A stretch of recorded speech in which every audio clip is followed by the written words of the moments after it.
Alhamdulillah. Alhamdulillah nahmaduhu wa nusalli wa nusallimu ala rasul karim. Alhamdulillah, hadirin yang dimuliakan oleh Allah Subhanahu wa taala. Di dunia ini ada 270 negara di seluruh dunia ini. Dengan pertolongan daripada Allah Subhanahu wa taala, rombongan-rombongan telah bergerak di 270 negara di seluruh dunia. Ada rombongan atau jamaah 1 tahun, ada jamaah 7 bulan, ada yang 5 bulan, ada yang 4 bulan, ada yang 40 hari. Rombongan yang bergerak di seluruh dunia ini mengingatkan kita pada kehidupan para sahabat. Para sahabat telah bergerak ke seluruh dunia membawa agama, sehingga Islam telah tersebar ke seluruh dunia.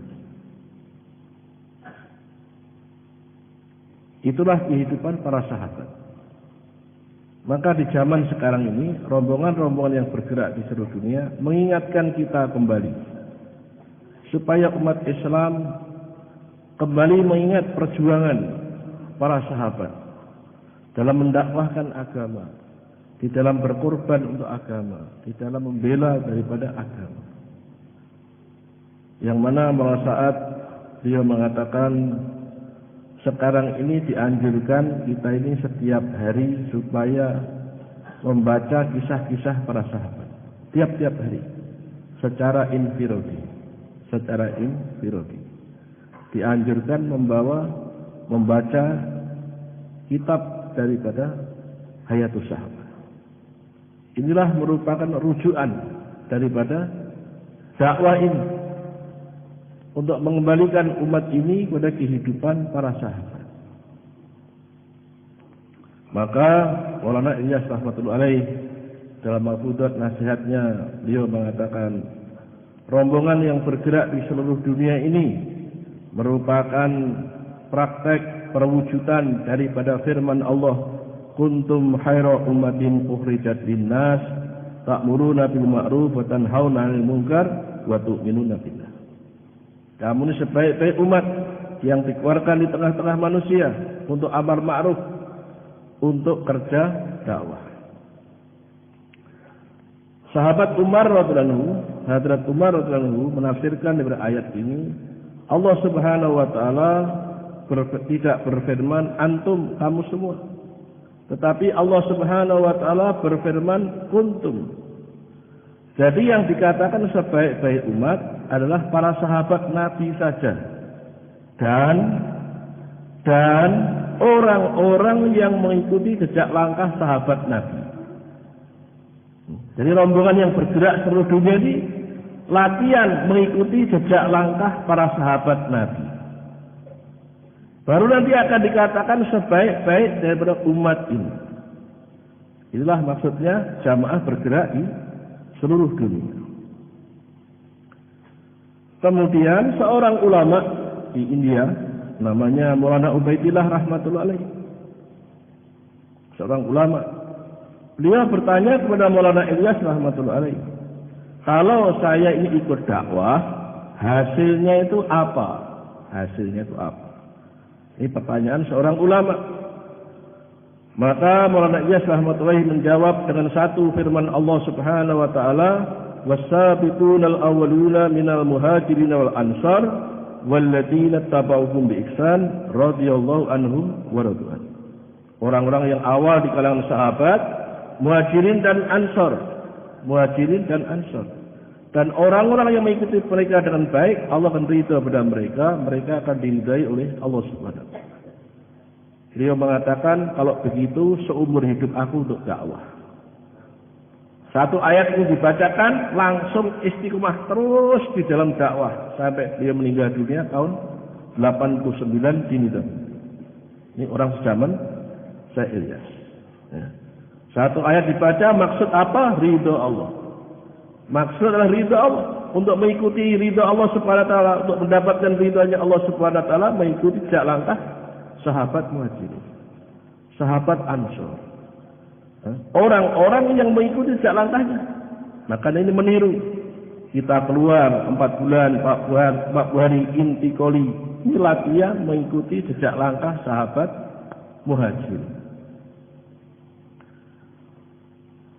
Inilah maksudnya. Untuk apa? Untuk mendapatkan ridhonya Allah Subhanahu wa taala. Tujuan hidup adalah ridho Allah.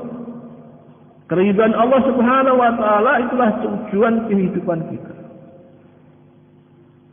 Kemudian setelah kita keluar 4 bulan, 40 hari mengikuti jejak langkah sahabat Muhajirin, kembali ke kampung halamannya, kembali ke makominya, menghidupkan masjid-masjid, memakmurkan masjid-masjid. Ini latihan mengikuti jejak langkah sahabat Ansor. Maulana Umar rahmatullahi alaih di tengah para ulama, di tengah orang-orang Arab di Hidamuddin, beliau membacakan firman Allah Subhanahu wa taala, "Walladzina amanu wa hajaru wa jahadu fi sabilillah walladzina awaw wa nasaru ulaika humul mu'minuna haqqan lahum maghfiratun wa rizqun karim." Orang yang beriman itu siapa? Orang yang berhijrah, berjuang, muhajirin, intikoli, keluar fisabilillah.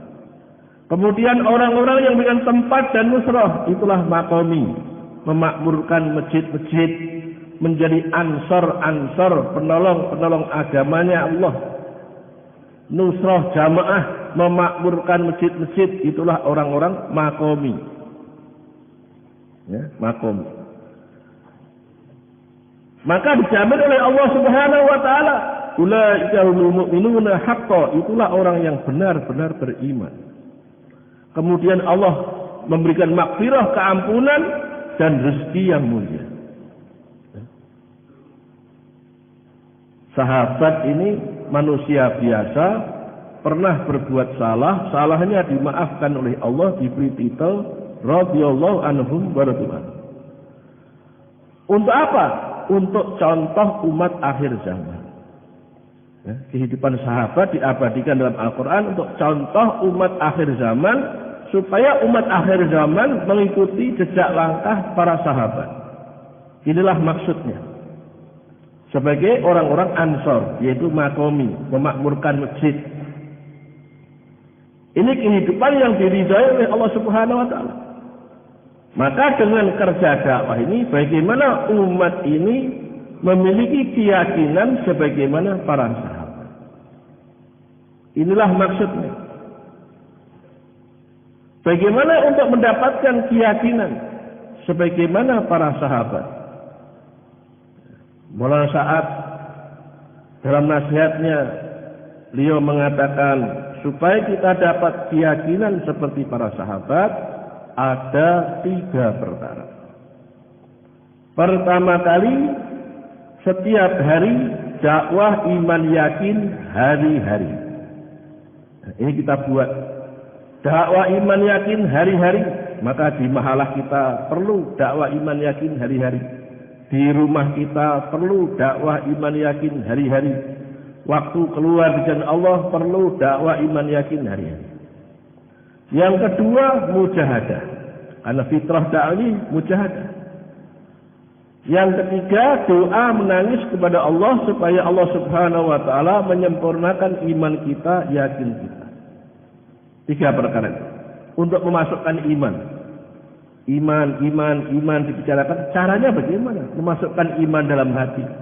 3 perkara. Dengan dakwah iman yakin. Yang kedua dengan mujahadah. Yang ketiga dengan doa menangis di malam hari, minta kepada Allah supaya Allah sempurnakan iman kita, yakin. Inilah yang tidak kita usahakan. Maka dakwah iman yakin harus kita buat hari-hari.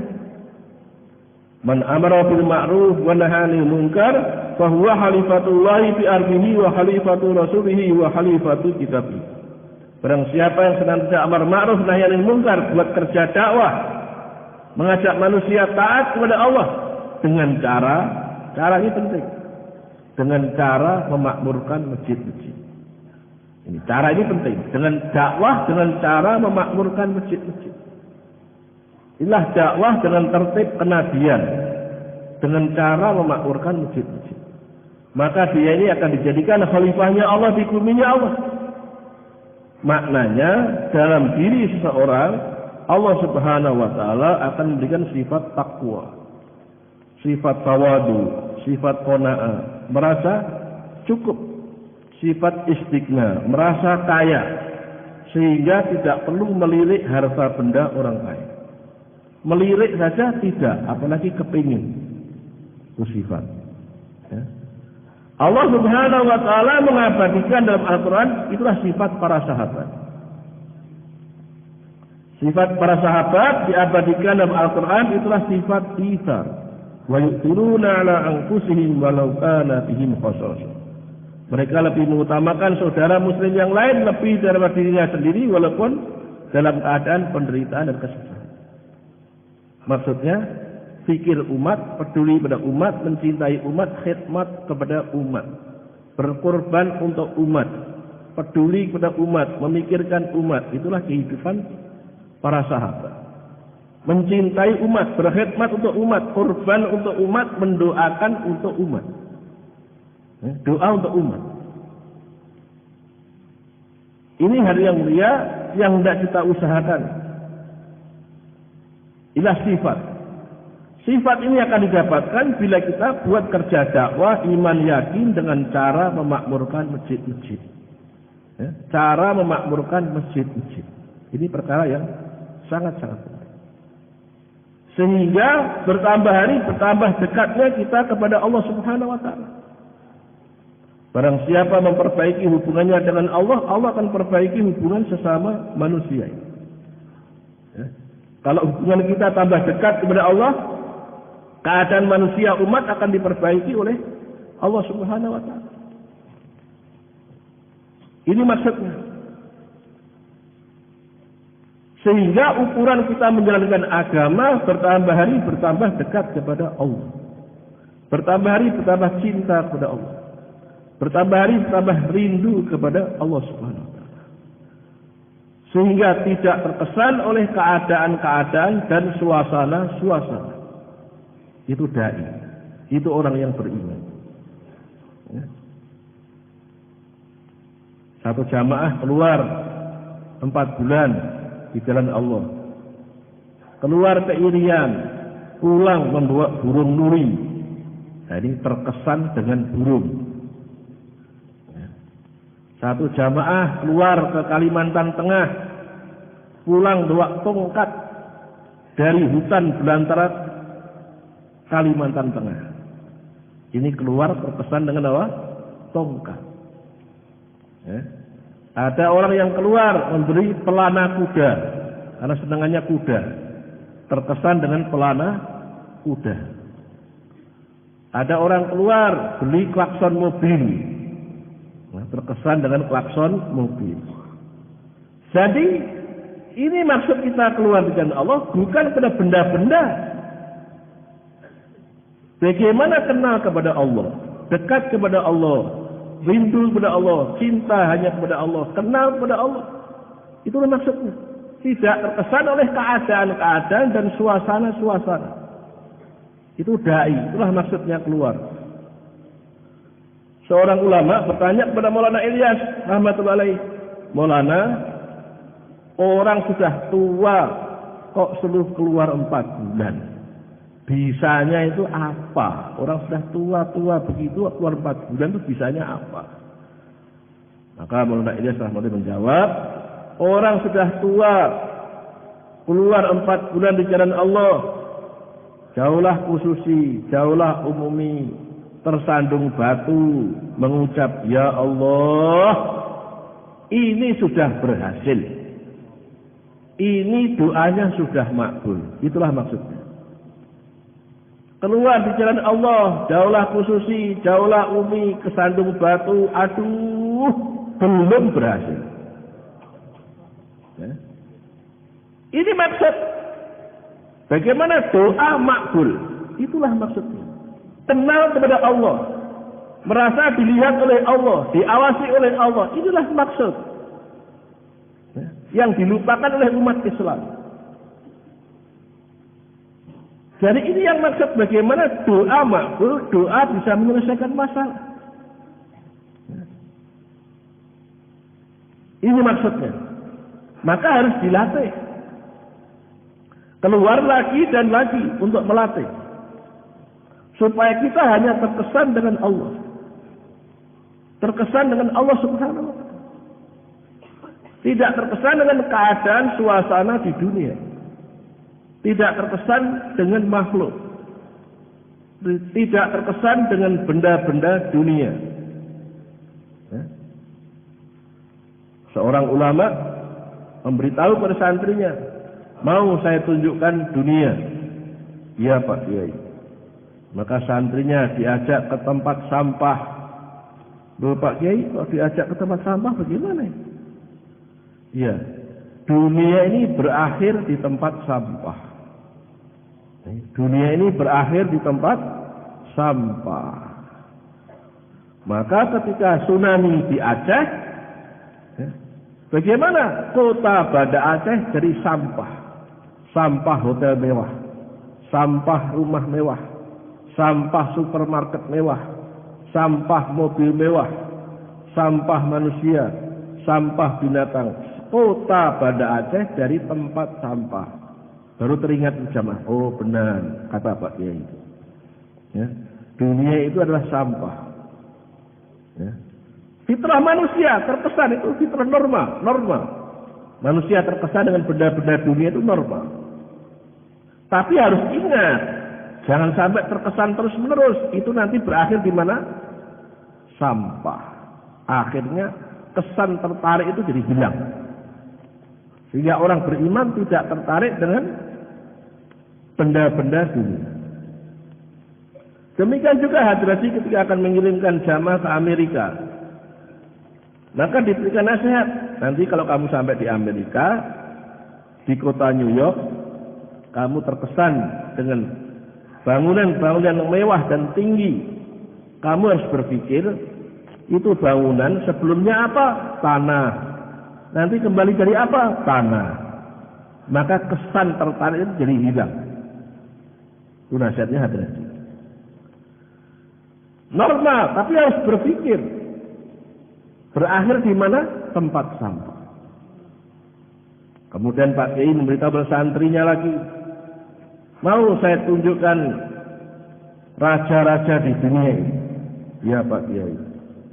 Santrinya diajak ke kuburan. Loh Pak Kiai, kok diajak ke kuburan bagaimana ini? Semua raja-raja di dunia, semua orang berpangkat di dunia berakhir di kuburan. Ya. Maka dai tidak tertarik dengan pangkat-pangkat dunia. Itu dai. Karena dai itu calon raja-raja di surga. Itu dai. Ya. Raja dunia 5 tahun. 5 tahun itu cuma 5 menit. Raja kok 5 menit? Apa itu? Main-main. Tipu daya. Maka dai tidak terkesan dengan pangkat dunia, kebendaan di dunia. Hanya terkesan dengan kehidupan negeri akhir. Calon raja-raja di surga. Itu dai. Jadi pandangannya akan menuju pada akhirat. Tidak tertarik dengan benda-benda dunia. Ini dai. Yakin dengan janji Allah. Yakin dengan kudrat Allah, kekuatannya Allah. Seorang sahabat ada masalah. Kemudian datang kepada Nabi minta nasihat. Apa masalahnya? Ekonominya sulit. Ekonominya sulit. Sowan kepada Nabi. Nabi memberikan nasihat. Kalau kamu masuk rumah, ucapkan salam, baca surat Ikhlas. Maka diamalkan sahabat. Yakin. Adab masuk rumah, ucapkan salam, baca surat Ikhlas. Diamalkan. Setelah diamalkan, beberapa saat kemudian datang nusrah ghaib. Bantuan Allah yang gaib. Pertolongan Allah yang gaib. Itu apa? Rezekinya barokah. Ekonomi selesai. Seorang sahabat lagi ada masalah, datang kepada Nabi, ya Rasulullah, saya ini bertengkar terus dengan istri. Masalah. Maka Nabi berikan nasihat, kalau kamu masuk rumah, ucapkan salam, baca sholawat, baca surat Ikhlas. Diamalkan sahabat, yakin dengan janji Allah, sabda Nabi. Maka dipraktekkan, ucapkan salam, baca sholawat, baca surat Ikhlas. Tidak lama kemudian datang bantuan Allah yang gaib, pertolongan Allah yang gaib. Bagaimana? Anak istrinya sudah rukun, baik. Ini bantuan Allah yang gaib. Jadi adab masuk rumah, menyelesaikan ekonomi, menyelesaikan kehidupan rumah tangga. Ekonomi jadi baik, rezeki jadi mudah, rumah tangga jadi mudah. Ad-dinu yusrun, agama ini mudah, kehidupan jadi mudah. Kalau ikut cara Nabi, hidup jadi mudah. Kenapa orang Islam sulit hidupnya? Sulit ekonominya karena meninggalkan Islam itu sendiri, meninggalkan cara kehidupan Nabi. Ini yang telah dilupakan oleh umat Islam saat sekarang. Bantuan Allah yang gaib inilah, pertolongan Allah yang gaib ini yang dilupakan oleh umat Islam. Padahal Allah Subhanahu wa taala sudah berjanji memberitahukan kepada kita. Supaya apa? Supaya berdoa kepada Allah. Kalau kita disuruh berdoa, pasti Allah akan mengabulkan. Cuma kapan waktunya itu bukan mau kita, kehendaknya Allah. Ud'uni astajib lakum. Mintalah kepada aku, kepada Allah. Niscaya Allah akan mengabulkan. Bagaimana caranya? Wasta'inu bisabri wassalah. Dengan sabar dan sholat. Ini caranya. Jadi ini yang akan menyelesaikan masalah. Bantuan Allah, kekuatannya Allah, pertolongannya Allah. Manusia sekarang sibuk dengan belajar materi, belajar kekuatan materi. Contoh sederhana, Maulana Umar dengan contoh yang sederhana, Lidamuddin. Manusia belajar ilmu pedang, sehingga tahu ilmu pedang, hebatnya pedang. Manusia takut sama pedang. Manusia belajar pertama kali belajar tongkat, tahu ilmunya tongkat, takut dengan tongkat. Yang lebih hebat dari tongkat pedang, belajar ilmunya pedang, sehingga takut dengan pedang. Yang lebih hebat dari pedang senjata, belajar senjata, takut dengan senjata. Yang lebih hebat dari senjata yaitu nuklir, belajar nuklir, tahu kekuatan nuklir, takut dengan nuklir. Ya, Maulana Yusuf rahmatullahi dia mengatakan manusia takut dengan benda-benda pedang, tongkat, pedang, senjata, nuklir. Itu seperti takut dengan patung. Ya. Ini keadaan kondisi manusia sekarang. Lupa, manusia tidak mau belajar. Belajar kekuatannya Allah. Belajar kudratullah, belajar mendatangkan bantuan Allah yang gaib, pertolongan Allah yang gaib. Ini lupa. Nah ini yang harus dipelajari. Inilah namanya dakwah ala minhajin nubuwah. Dakwah dengan tertib kenabian, asasnya bantuan Allah, asasnya kudratullah, kekuatan Allah yang gaib bersama dengan kita. Warisan nubuah, warisan kenabian itu mengajarkan umat supaya umat bisa mengambil manfaat langsung dari kudratullah. Manusia bisa mengambil manfaat langsung dari kudratullah, kekuatannya Allah, dan ini bisa. Inilah maksudnya dakwah yang telah dilupakan oleh umat ini. Contoh sederhana, seorang sahabat namanya Auf bin Malik radhiyallahu anhu telah datang kepada Nabi minta nasihat, ada masalah. Ya Rasulullah, saya punya anak lelaki ditawan oleh musuh. Apa nasihatnya?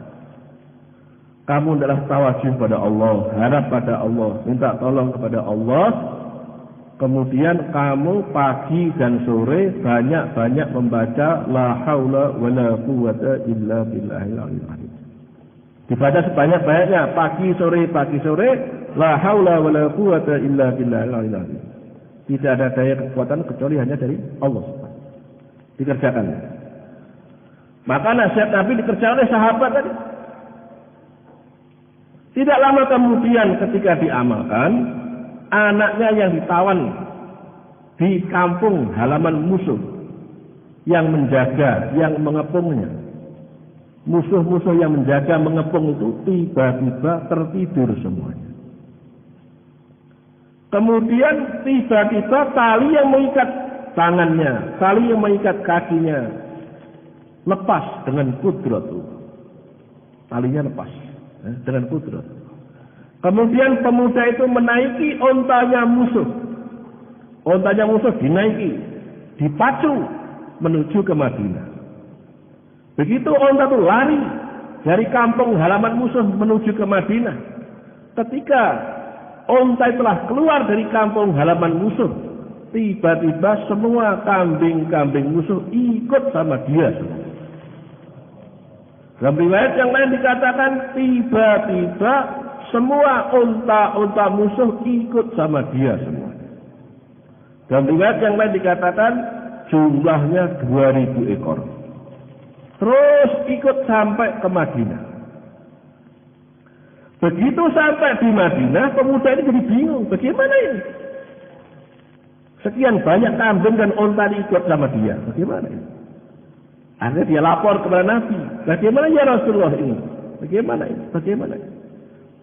Maka Rasulullah SAW melihat kejadian ini, maka Rasulullah SAW membaca firman Allah Subhanahu wa taala, "Wa may yattaqillaha yaj'al lahu mahraja wa yarzuqhu min haitsu la yahtasib." Barang siapa bertakwa kepada Allah, bertawakal kepada Allah, meminta hanya kepada Allah, diberi dua jaminan. Satu, Allah selesaikan masalah, lepas dari musuh. Yang kedua, Allah memberikan rezeki dari jalan yang tak disangka-sangka, tidak masuk akal otak manusia. Apa itu? 2000 ekor kambing, 2000 ekor unta jadi miliknya pemuda ini. Dari tidak punya apa-apa, dari tawanan menjadi konglomerat, kaya raya. Coba, ini apa ya? Iman namanya, yakin namanya. Ini yang telah dilupakan umat Islam. Ya, umat Islam telah lupa dengan senjatanya. Wudhu senjata orang beriman, doa senjata orang beriman.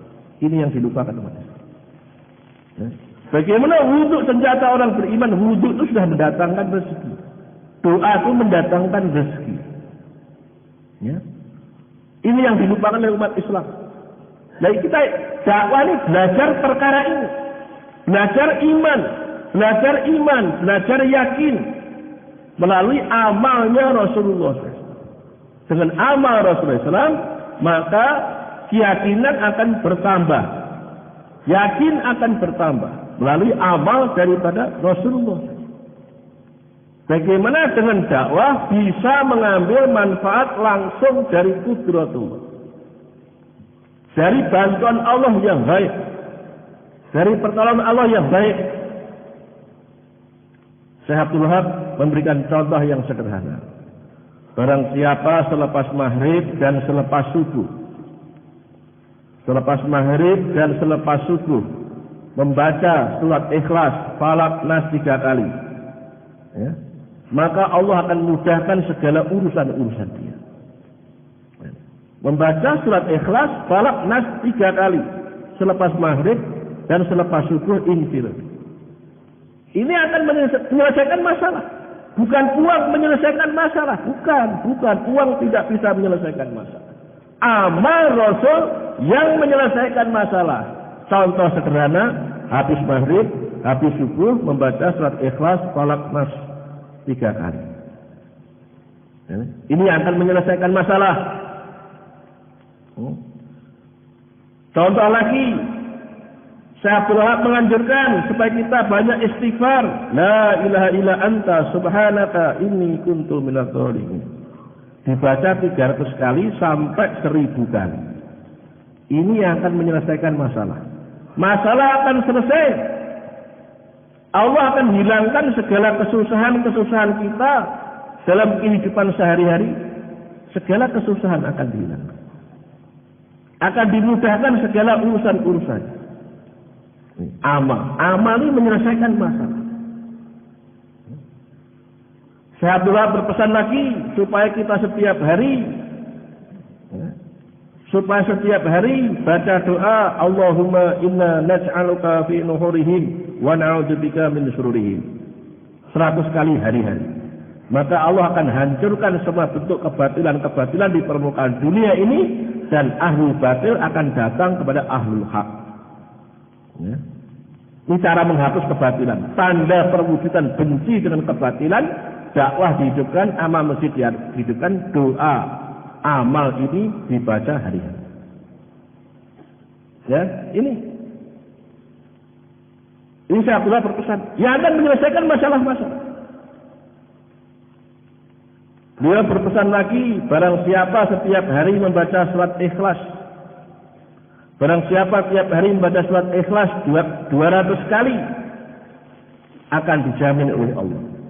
Pertama kali dijamin apa? Pertama kali dijamin akan menghapuskan 300 pintu kemurkaan Allah. Satu di antaranya akan terselamat daripada pintu fitnah akhir zaman. Dan akan dijadikan musuh menjadi mencintai. Yang kedua, akan dibuka 300 pintu rahmat dan barokah. Yang ketiga, akan dibuka 300 pintu rezeki. Satu di antaranya datang dengan jalan tak disangka-sangka, tidak masuk akal otak manusia dengan penuh kemuliaan. Seperti kita dikasih 300 toko. Seperti begitu. Ini amal yang menyelesaikan masalah, bukan mal menyelesaikan masalah. Nomor 4, Allah akan berikan ilmu hikmah. Allah akan berikan ilmu hikmah. Dai ini akan diberi ilmu hikmah, kata Hadrati. Dai ini diberi ilmu hikmah sebanyak jumlah manusia yang ada di permukaan dunia. Langsung dari Allah memberikan ilmu hikmah sesuai dengan masyarakat yang dihadapi.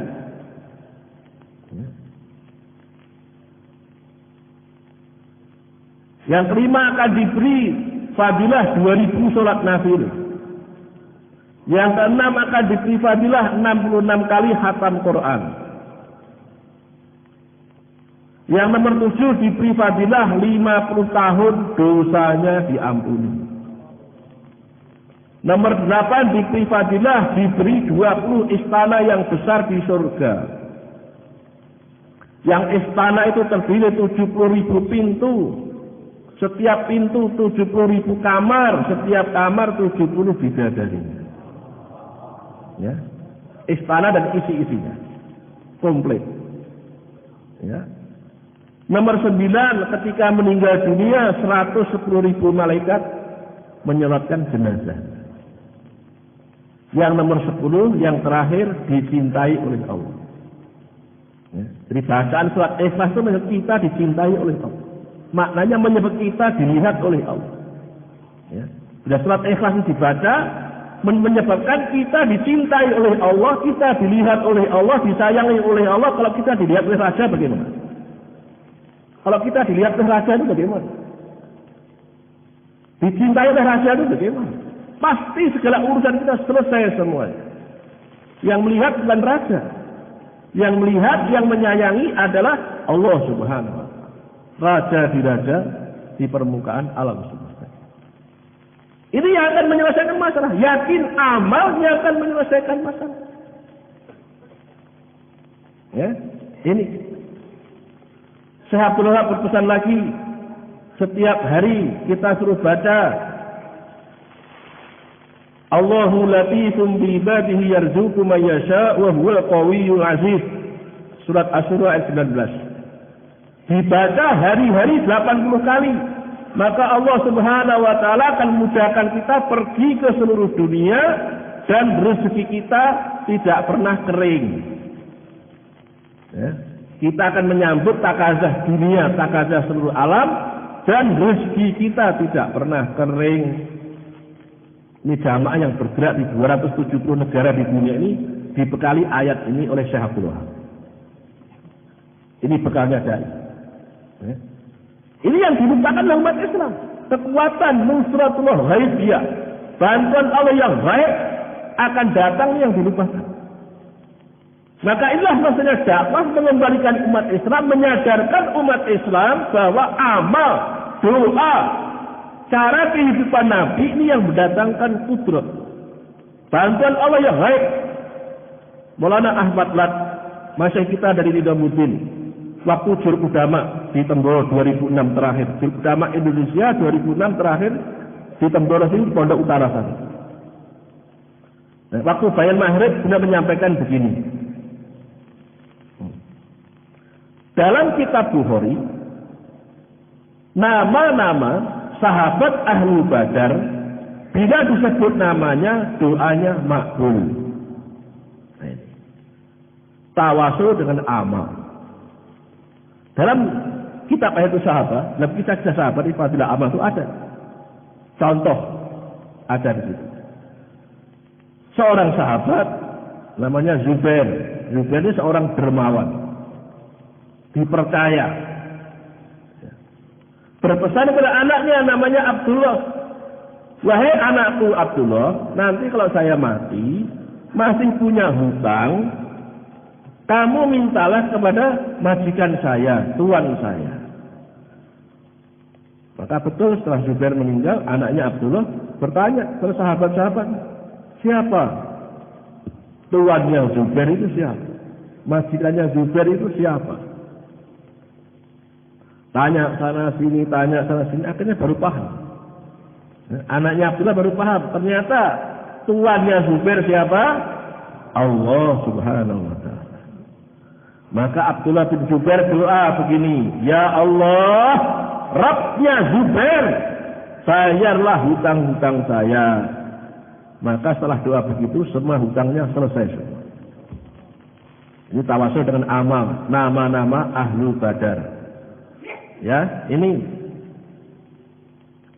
di Al-Quran, di kitab Al-Quran, cetakan kudus, pojok ayat, ya, paling belakang sendiri, ya, itu ada nama-nama 313 Ahlul Badar. Itu ada namanya. Ya, di Al-Quran cetakan kudus yang biasa dipakai oleh para hafidz Quran untuk menghafal Quran, pojok ayat itu, maka di situ paling belakang sendiri ada nama-nama Ahlul Badar. Supaya tahu semua. Hari ini supaya tahu 313 nama Ahlul Badar. Di kalangan Muhajirin, kalangan Ansor, ada semuanya. Ini. Jadi ini kekuatan agama, kekuatan yang gaib, bantuan Allah yang gaib telah dilupakan oleh umat Islam. Kita harus belajar lagi. Nah, dakwah ini mengajari, belajar, warisan nubuah, belajar, mengambil manfaat langsung dari kudratullah melalui amal sunnah Nabi. Ini kehidupan para sahabat. Ya. Maulana Umar memberikan contoh begini. Kehidupan para sahabat, khulafaur rasyidin, Abu Bakar, Umar, Utsman, Ali radhiyallahu anhum ajmain, kehidupan para sahabat ini kehidupan yang diridhai oleh Allah Subhanahu wa taala.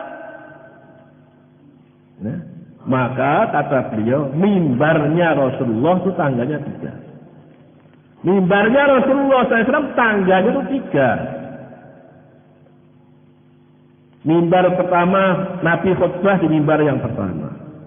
Abu Bakar khutbah mimbar nomor 2. Umar khutbah mimbar nomor 3.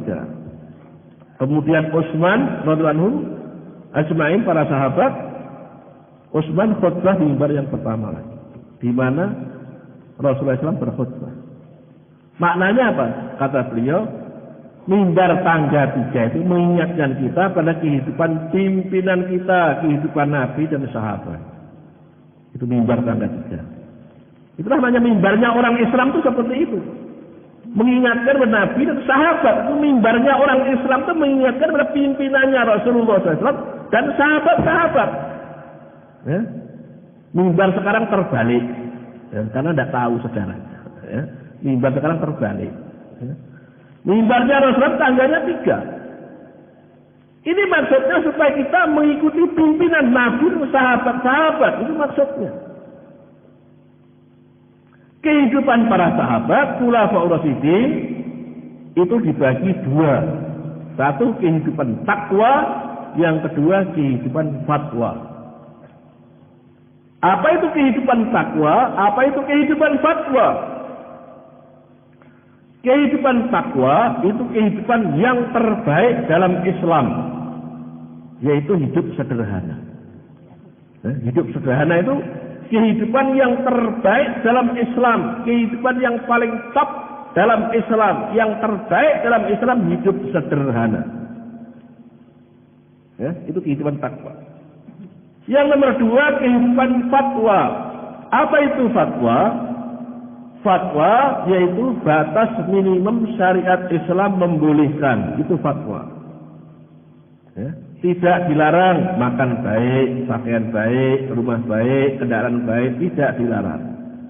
Tapi syaratnya harus menggunakan harta 4 perkara ini. Syarat. Ya. Syaratnya harta menggunakan 4 perkara ini.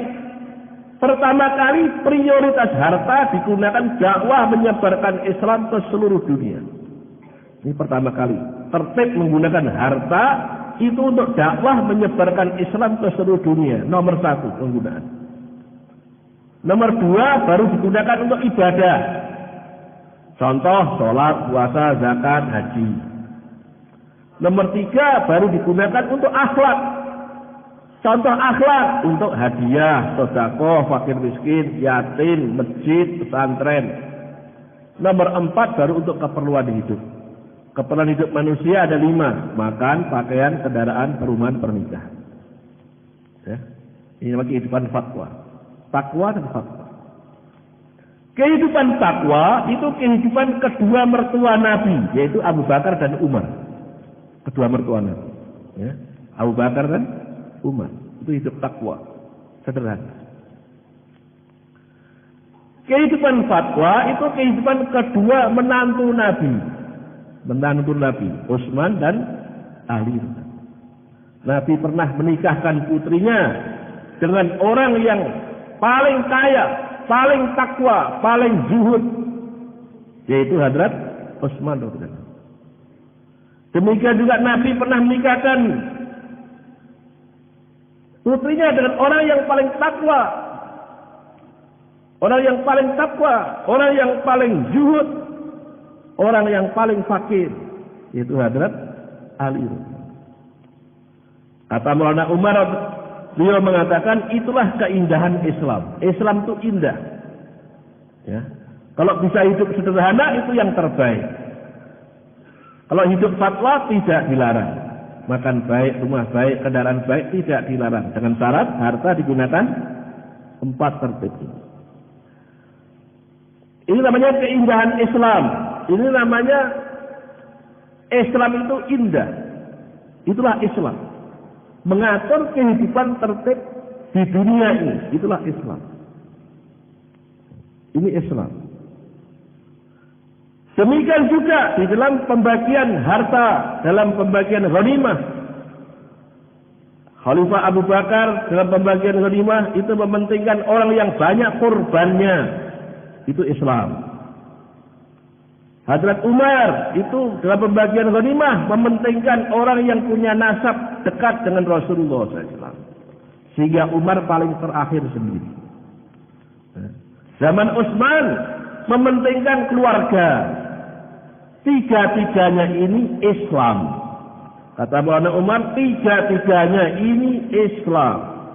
Islam mengatur tertib kehidupan tiga-tiganya. Itulah namanya keindahan Islam. Kehidupan para sahabat dengan contoh.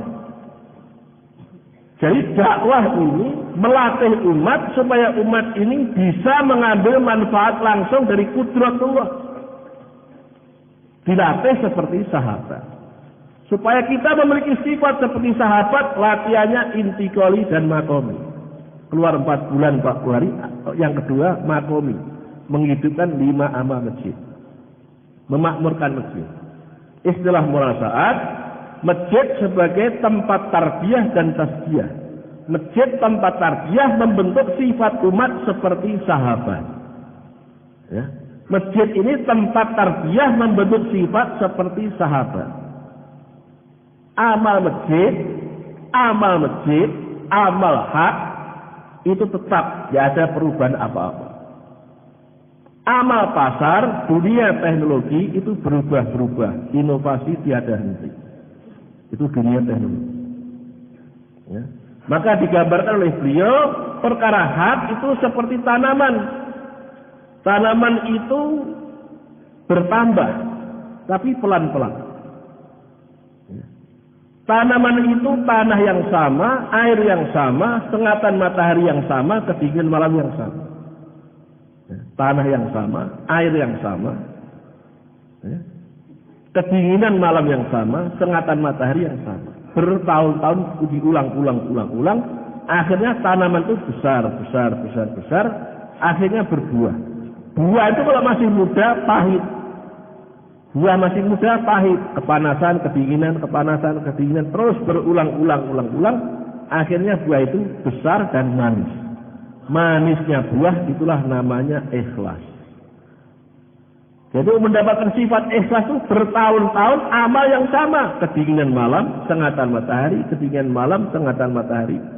Kurma itu semakin panas udaranya, semakin manis itu buah kurma. Semakin dingin itu apel, semakin manis itu buah apel. Ya. Maka demikianlah juga untuk membentuk sifat para sahabat, dakwah lagi, taklim lagi, ibadah lagi, khidmat lagi. Ini cara membentuk sifat para sahabat, membentuk karakter. Istilah orang sekarang karakter. Membentuk budi pekerti, akhlak seperti sahabat. Ini namanya amal masjid.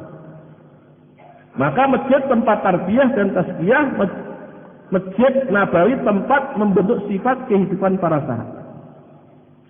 Maulana Umar memberikan contoh, manusia ini asal dari tanah, sifat manusia seperti tanah. Tanah itu kalau diolah, maka menghasilkan perkara yang bermanfaat, buah-buahan, sayur-sayuran, ya. Perkara-perkara yang bermanfaat, taman bunga yang indah, ya. Tapi kalau tanah tidak diolah, sama dengan apa yang terjadi? Tanah kalau dibiarkan, apa yang terjadi? Yang tumbuh rumput, semak belukar, lama-lama jadi hutan belantara yang menghuni binatang. Ya. Maka demikian manusia. Manusia kalau ditarbiyah dengan amal masjid akan tumbuh sifat yang baik seperti sahabat, taman bunga yang indah. Ya. Buah-buah yang manis, yang bermacam-macam. Maka manusia kalau ditarbiyah dengan amal masjid menghasilkan orang baik seperti sahabat. Maka amal masjid pabriknya kebaikan, pabriknya mencetak manusia seperti sahabat. Sebaliknya kalau manusia dibiarkan saja tanpa ditarbiyah, tanpa diajak ke masjid, dibiarkan saja tanpa agama, tanpa diajak ke masjid, dibiarkan saja, akhirnya seperti tanah dibiarkan, akibatnya apa? Sifat manusia seperti binatang. Ya. Binatang yang paling sederhana, binatang ternak. Ya. Manusia seperti binatang ternak. Contoh, binatang ternak itu pikirannya makan. Manusia juga demikian. Ya. Tidak punya uang, takut kalau tidak makan. Ya. Punya uang sedikit, makan apa? Makan lagi yang dipikirkan. Ya. Punya uang banyak, makan di mana? Restoran mana? Uangnya banyak sekali, makan siapa? Ya. Manusia wujudnya binatang. Ya. Seperti kalajengking, tidak makan, menyengat. Manusia juga demikian, bikin ribut, kalau sudah bikin ribut sudah puas, itu manusia kalah jengkel. Harimau dapat makan, lawannya dibunuh dulu. Demikian juga manusia untuk mendapatkan sesuatu dia akan bunuh lawan dia. Ya.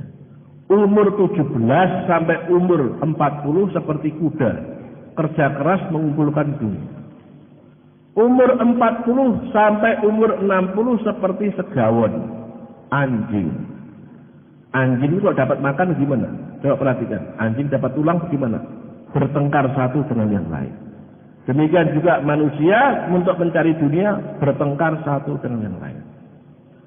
Umur 60 tahun seperti burung hantu, matanya mendelik, melorot tok, nggak bisa berbuat apa-apa. Itulah manusia. Ini bukan saya ini. Maulana Umar memberikan contoh di Nizamuddin seperti begini. Ya. Inilah gambaran manusia kalau dibiarkan tanpa agama, tanpa amal masjid. Maka ini yang perlu disiapkan betul-betul. Bagaimana? Dan ini betul-betul terjadi. Ya. Di satu kota di seluruh dunia ada satu kota kena gempa terbalik. Kota itu terbalik. Nah ketika terbalik itu dibalik oleh Allah kena gempa, itu manusianya tenggelam dalam bumi, dalam lautan. Kemudian muncul lagi manusia, mengambang lagi, muncul lagi ke atas. Sudah berubah, kepalanya jadi babi, jadi kera, anjing. Itu satu kota. Terjadi juga di Indonesia sebuah peristiwa. Satu orang pemusik di sebuah karaoke, di sebuah hotel, dia menghibur pengunjung-pengunjungnya yang duduk di meja, satu meja 5 orang, satu meja 4 orang, satu meja begitu. Ketika dia di panggung menghibur daripada pengunjung-pengunjungnya, tiba-tiba yang dihibur itu berubah. Matanya itu, perasaan dia melihat yang dihibur itu, kepalanya berubah jadi babi, jadi kera, jadi anjing, jadi semua. Langsung dia berhenti, terkejut, letakkan alat musiknya, lari sifat kuping, golai masjid. Dia cari masjid. Ketika masuk ke dalam masjid, dia masuk ke dalam masjid, tengar-tengar. Tengar-tengar, apa itu? Kami tenggengan. Ya. Di situ ternyata ada rombongan. Ada rombongan. Akhirnya beliau duduk di rombongan itu. Tidak mau pulang, dia tidak berani mau pulang. Teringat apa yang dia lihat. Ya. Akhirnya ikut 3 hari. Akhirnya tidak mau pulang, ikut sampai 40 hari. Tidak mau pulang, kini ikut 4 bulan. Ya. Akhirnya sekarang dia penggerak dakwah. Anak muda itu cerita sendiri sama saya. Peristiwa yang dia alami itu kehidupan. Itu keadaan manusia. Ya. Jadi inilah kepentingan amal masjid, kepentingan masjid dimakmurkan, kepentingan keluar fisabilillah, inti qoli dan makomi sebagai sarana tarbiyah menyiapkan umat seperti sahabat. Ya. Seperti apa? Sahabat. Waktu kami di Afrika, di Maroko, kami khususi seorang ulama di sana, imam masjid di sana. Beliau bercerita begini. Dulu tahun 60, tahun 60, jamaahnya Maulana Said Khan rahmatullah alaih. Dia telah keluar setahun di seluruh Eropa, di Prancis, berakhir di Maroko. Ketika jamaah itu menyeberangi dari Spanyol menuju ke Maroko, ke Afrika, setelah sampai di Maroko, itu di perbatasan, setelah menyeberangi lautan, itu disambut oleh seorang imam masjid. Ya. Seorang imam masjid. Kemudian rombongan tadi dibawa ke rumahnya beliau. Dijamu dengan mewah. Seperti saudara sendiri. Kemudian Amir Jamaah, Maulana Said Khan bertanya, kamu kan belum kenal dengan saya, baru kenal sekali juga. kok kamu menyambut saya seperti begini? Apa sebabnya? Nah, gitu. Maka kata imam masjid itu mengatakan, semalam saya itu mimpi berjumpa Rasulullah. Rasulullah SAW memerintahkan kepada saya, nanti sahabat-sahabat saya akan datang kemari, maka jamulah sahabat-sahabat saya. Itulah sebabnya. Ya, itu terjadi. Ini hanya orang yang berjuang untuk agama. Satu lagi Al-Ghazali, satu jamaah diusir keluar fisabilillah, diusir. Ya. Jamaah diusir, jamaah rombongan 1 tahun, diusir dari kampung. Ya. Sampai keluar di kampung, diusir lagi, dari kampung, diusir lagi, terus sampai lewati padang pasir. Dari padang pasir diusir lagi terus. Ya. Saya pergi. Sampai karena berjalan kaki terus diusir, nggak boleh tempat di situ, sampai salah seorang anggota jamaah itu berjalan kaki sampai kakinya itu patah. Sudah tidak kuat lagi, kami sudah tidak kuat. Kami tidak kuat berjalan. Ya. Akhirnya orang-orang yang mengusir tadi, sudahlah ada satu anak muda. Sudahlah dia sudah terusir di kampung kita, jangan diusir lagi, biarkan saja, tinggalkan saja di situ, biarkan saja. Akhirnya mereka pergi. Ketika mereka yang kakinya sudah patah, jamaah sudah lelah, ya, akhirnya jamaah itu tertidur semuanya. Ketika jamaah itu tertidur semuanya, ya, yang kakinya patah tadi itu mimpi berjumpa Rasulullah. Kemudian Rasulullah SAW telah mengusap kakinya yang patah itu, diusap oleh Nabi. Ketika diusap, sudah kamu berjalan. Begitu bangun, langsung kakinya sembuh, mari. Langsung jalan kaki lagi. Ya, begitu. Ya. Jamaah nggak ada yang nusroh.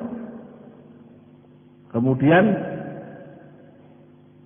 dalam mimpi tersebut, Nabi berpesan kepada jamaah itu, sampaikan salam saya kepada orang-orang yang nusroh jamaah. Ya. Sampaikan salam saya kepada orang-orang yang nusroh jamaah. Habis itu beliau Al-Ghazali di markas. Kemudian rute berikutnya orang berbondong-bondong nusroh jamaah. Yang tadinya terusir di mana-mana, yang tadinya nggak ada yang nusroh, sekarang setelah Al-Ghazali, semua di mana dia ada, nusrohnya berbondong-bondong nusroh jamaah. Lihat dia nusroh jamaah mendapatkan salam dari Rasulullah. Ini hari yang Nabi mendoakan, Allahumma gfir lil ansar wa abnaihim wa abnaihim.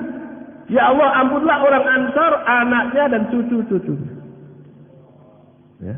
Maulana Yusuf rahmatullah beliau mengatakan, Nabi tidak berdoa, ya Allah ampunlah orang Madinah. Tidak. Lil Ansar. Ya Allah ampunlah orang Ansar. Maknanya apa? Siapa saja yang mau tinggal di mana saja, yang mau memakmurkan masjid-masjid, yang mau nusrah pada jamaah, mendapatkan doanya Rasulullah. Diri kita, anak kita, cucu-cucu kita dijamin, didoakan oleh Nabi. Ya, ini hari yang mulia yang tidak disiapkan. Ya. Satu lagi Al-Ghazali, satu anak muda. Dia ini mau keluar setahun. Setelah itu sakit. Ketika hari H kurang 1 bulan, dia sakit masuk rumah sakit. Sehingga sudah 1 bulan jamaah berangkat. Dia masih di rumah sakit. Kemudian anak muda ini yang sakit ini targhib pada orang tuanya. Hantarkan saya kepada jamaah saya. Hantarkan saya dengan jamaah saya. Saya sudah siap niat keluar. Kamu kan sakit, tidak apa-apa. Saya sakit, saya biar dipikul sama rombongan saya. Dan niat jalan-jalan. Akhirnya karena anaknya mentarget terus pada kedua orang tuanya, akhirnya jamaah diberitahu. Ini kan anak muda ini kan rombongan kamu. Iya, ya rombongan satu halakoh. Mereka minta supaya diusuli, supaya berangkat sama-sama walaupun ditandu. Akhirnya betul jamaah usuli jamaah tersebut dia, akhirnya dia di waktu sakit dibawa keluar dari rumah sakit, dibawa keluar ditandu. Nah, ini jamaah satu halakoh. Satu halakoh itu sudah satu hati, ya. Sudah satu hati. Akhirnya dipikul, pindah masjid dipikul, ditandu. Sampai lebih kurang hampir 1 bulan dalam perjalanan. Ketika hampir 1 bulan berjalan, itu anak muda itu bermimpi, mimpi berjumpa Nabi dengan sahabat-sahabat. Kalau Nabi memberitahu sahabat-sahabatnya, mari anak muda ini dioperasi. Maka Nabi dan sahabatnya mengoperasi. Ya. Tangannya dicopot. Ini ada penyakitnya, ada setnya diambil. Pasang lagi. Tangan kirinya dicopot. Ini penyakitnya, ada setnya diambil, pasang lagi. Kaki kanannya dicopot. Ini ada penyakitnya, ada setnya diambil, pasang lagi. Kaki kirinya demikian. Sudah. Ya. Sekarang kamu lanjutkan perjalanan. Pesannya Nabi, 1, taat kepada amir. Ya. Pesannya apa? Taat pada amir. Yang kedua, kamu menghormati ulama. Yang ketiga, menghormati orang tua yang sudah beruban. 3 nasihatnya Nabi kepada jamaah tersebut.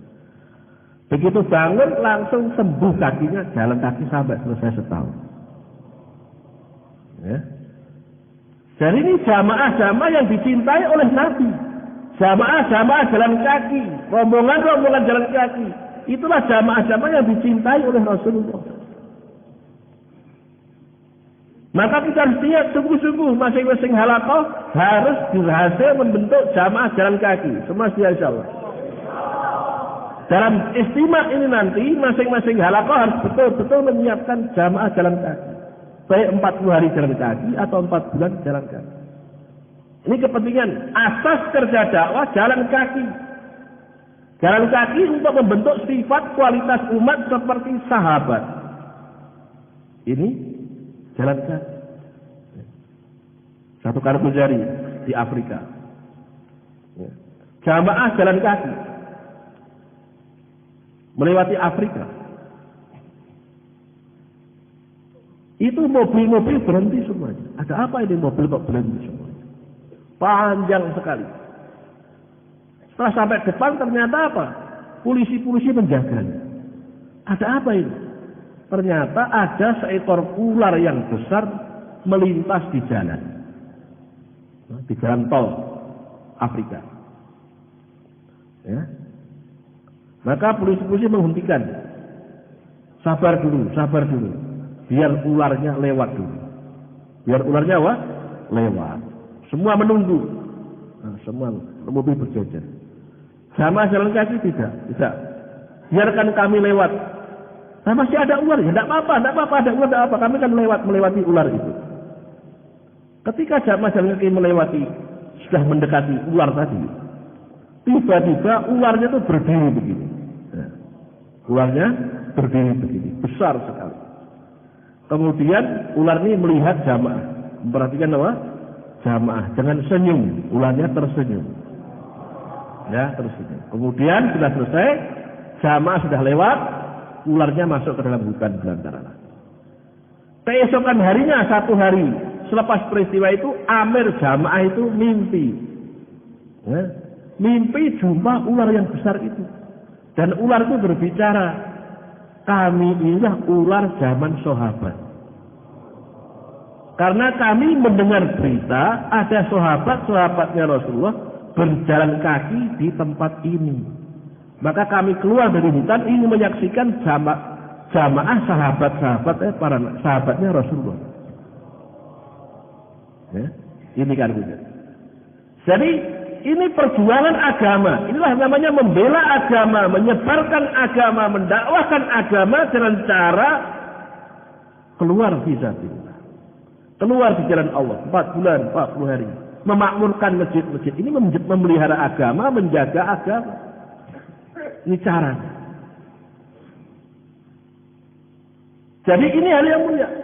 Kargo jari yang terakhir, kemarin saya bulan 2 khidmat di Rewin di Pakistan, ketemu orang-orang Prancis di sana. Sekarang di Eropa banyak pemuda-pemuda jalan kaki. Nasihatnya Syekh Abdul Wahab, perbanyak jamaah jalan kaki. Ya, jamaah pindah masjid pun sekali-sekali dianjurkan jalan kaki. Jamaah 3 hari sekali-sekali jalan kaki. Jauhlah 2 sekali-sekali jalan kaki. Nah, begitu. Ya, begitu. Maka itu jamaah jalan kaki di kota Prancis. Ketika melewati kota Prancis, melihat jamaah jalan kaki, itu mobil-mobil yang melewati itu, ada satu mobil, tiba-tiba mobil itu parkir. Dia parkir. Kemudian lari-lari, menyusul jamaah. Boleh saya ikut, boleh saya ikut, boleh saya ikut. Oh ya silakan. Dia ikut di belakang jalan kaki. Jalan. Mobilnya diparkir, dia ikut jalan. Sampai masjid yang dituju. Ini apa? Masjid. Boleh kami ikut ke situ? Oh, tidak boleh. Kamu bukan orang Islam. Nah, apa syaratnya? Biar boleh masuk di masjid itu. Syaratnya kamu harus Islam. Kamu mengucapkan syahadat. Ya. Akhirnya apa? Benar, dia mau mengucapkan syahadat. Dimandikan, diajari wudu. Ya. Akhirnya dia masuk masjid. Kemudian dia bercerita, ya, kenapa kamu ikut sama kami? Iya, waktu saya bawa mobil, nyetir mobil itu, saya tuh melihat kalian itu berjalan kaki, rasanya hatinya tuh damai, tenang, tentram. Rasanya. Saya ingin ketenangan, ketentraman tidak boleh hilang. Maka saya ikut jalan kaki. Hati saya tenang, tentram, luar biasa. Bahagianya luar biasa. Ya. Akhirnya ikut sholat. Ya, dia diam, ruku, sujud. Nah, ketika sujud, lama sekali diperhatikan, tidak bangun. Akhirnya ternyata meninggal dunia. Jadi itu jamaah jalan kaki telah membawa perubahan-perubahan di seluruh Eropa. Itu kepentingannya. Jadi inilah maksudnya kerja dakwah ini. Bagaimana kerja dakwah ini mengembalikan umat pada yakin seperti yakinnya para sahabat. Membawa umat pada tertib kehidupan para sahabat. Membawa umat ini hidup jadi mudah. Ad-dinu yusrun, agama mudah. Mudah. Dengan cara kehidupan Rasulullah SAW. Cara kehidupan Nabi itu sangat mudah. Barokah. Hidup jadi barokah. Mudah. Segala-galanya. Bahagia. Maka Khalifah Umar punya prinsip dalam hidupnya. Kami adalah satu kaum yang telah dimuliakan oleh Allah karena Islam. Barang siapa mencari kemuliaan di luar Islam, Allah akan hinakan kita. Kemuliaan hanya dalam Islam. Mulia dalam Islam. Mulia tanpa benda-benda dunia. Mulia hanya dengan agama. Mulia tanpa benda-benda dunia. Itu Islam. Ini akan wujud dengan cara sunnah Nabi, kehidupan Nabi. Ini yang tidak kita persiapkan. Maka kita akan menghadapi istimewa. Istimewa ini tanggal 22, 23, 24. Sebelumnya juga jamaah akan dikeluarkan tanggal 15. Tanggal 15 nanti ada jur. Diawali di sini. Santri-santri akan dikeluarkan bersama-sama orang halakoh. Bergerak di sini 10 hari. Kemudian kembali ke markas lagi. Istimewa Jawa Timur. Apa itu istimewa? Istimewa adalah pertemuan umat Islam dalam rangka memakmurkan masjid-masjid supaya masjid-masjid makmur kembali seperti zaman Nabi dan sahabat di Madinah. Itu istimewa. Supaya rumah-rumah orang Islam seperti rumahnya para sahabat. Kampung kita seperti kampung Madinah Al-Munawwarah. Masyarakatnya seperti masyarakat sahabat. Ini istimewa. Pertama, yang diperhatikan. Yang kedua, apa itu istimewa? Sebelum istimewa ada usaha mengeluarkan jamaah, dan selepas istimewa ada mengeluarkan jamaah ke seluruh alam. Itu istimewa. Ada usaha sebelum istimewa mengeluarkan jamaah, dan usaha selepas istimewa mengeluarkan jamaah pergi ke seluruh dunia. Yang kedua, yang ketiga, apa itu istimewa? Firman Allah Subhanahu wa taala, "Ya ayyuhalladzina amanu taqullaha wa kunu ma'as-shadiqin."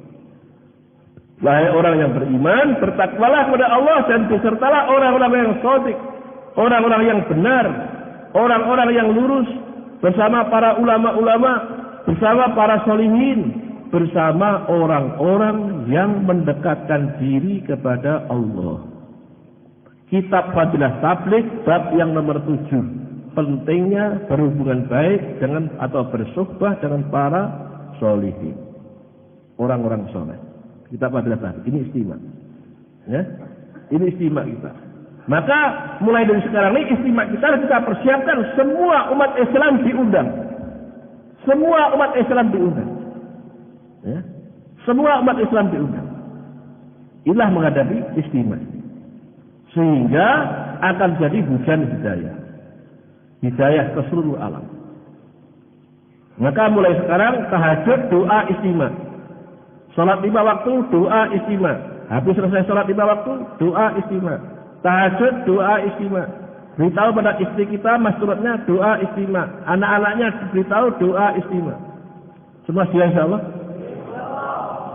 Jadi ini hari yang mulia, maka sebelum istimewa akan dikeluarkan, maka jamaah-jamaah akan bergerak sebelum istimewa akan dikeluarkan untuk membuat suasana menghadapi istimewa. Ya, sekarang rombongan-rombongan yang akan berangkat sebelum istimewa ini bergerak untuk membuat satu suasana sehingga diundang umat Islam menuju ke istimewa. Ya, silakan yang akan keluar 4 bulan, baik 40 hari, baik ke jarak jauh, ya. Baik keluar negara jauh, baik keluar IPB, keluar jalan kaki, dalam negeri, di Taskil sebelah selatan. Silakan Masya Allah. Silakan di masjid bagian selatan. Silakan masjid bagian selatan. Akan 4 bulan, 40 hari, jalan kaki, biasa, negara jauh, IPB. Nah, silakan Masya Allah. Silakan Masya Allah. Silakan Masya Allah. Silakan. Ini istimewa ini. Pertemuannya umat Islam yang diundang semua orang Islam. Silakan Mas. Silakan Mas. Silakan Masya Allah. Ini istimewa ini. Ya. Ini istimewa ini. Silakan Masya Allah. Yang akan keluar ini. Supaya kehidupan kita mendapatkan ridhonya Allah sebagaimana para sahabat radhiyallahu anhum ajma'in. Manusia biasa pernah berbuat salah, salahnya dimaafkan oleh Allah, diberi titel radhiyallahu anhum barduan. Untuk contoh umat akhir zaman. Ya, supaya umat akhir zaman contoh mimbar tangganya 3, Nabi dan para sahabat. Orang-orang yang soleh dahulu. Punya yakin seperti yakinnya para sahabat. Dan ini bisa. Ini latihannya. Silakan Mas. Silakan Masya Allah, silakan. Pada Pak, silakan latihan. Ya, latihannya, silakan Masya Allah. Silakan Masya Allah. Tafadhol. Silakan Masya Allah. Ya. Ini yang kita siapkan. Silakan Masya Allah. Dan lagi silakan Masya Allah. Silakan 4 bulan, 40 hari, berapa hari saja, jamaah jalan kaki, biasa, silakan Masya Allah. Jadi arahnya kemana sudah jelas. Umat itu mau dibawa kemana sudah jelas. Supaya dekat kepada Allah. Ikut kehidupan pimpinan kita. Ikut kehidupan para sahabat. Orang-orang yang soleh terdahulu. Ini maksudnya. Ya. Maka selepas ini nanti dari masing-masing halaqah itu penanggung jawab taskilnya kumpul di sebelah selatan. Penanggung jawab taskil, khusus penanggung jawab taskil di masing-masing halaqah, 2 orang, 3 orang, ada wakilnya berkumpul di masjid bangunan sebelah selatan. Yang lainnya berkumpul dengan halakohnya masing-masing, zonnya masing-masing untuk laporan menyiapkan daripada persiapan istimewa.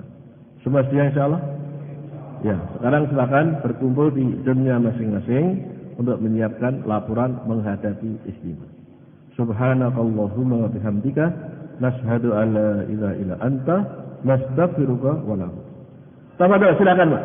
Berkumpul dengan halakohnya, zonnya masing-masing untuk menyiapkan istimewa. Penanggung jawab tasqiyah berkumpul di masjid bagian selatan. Silakan.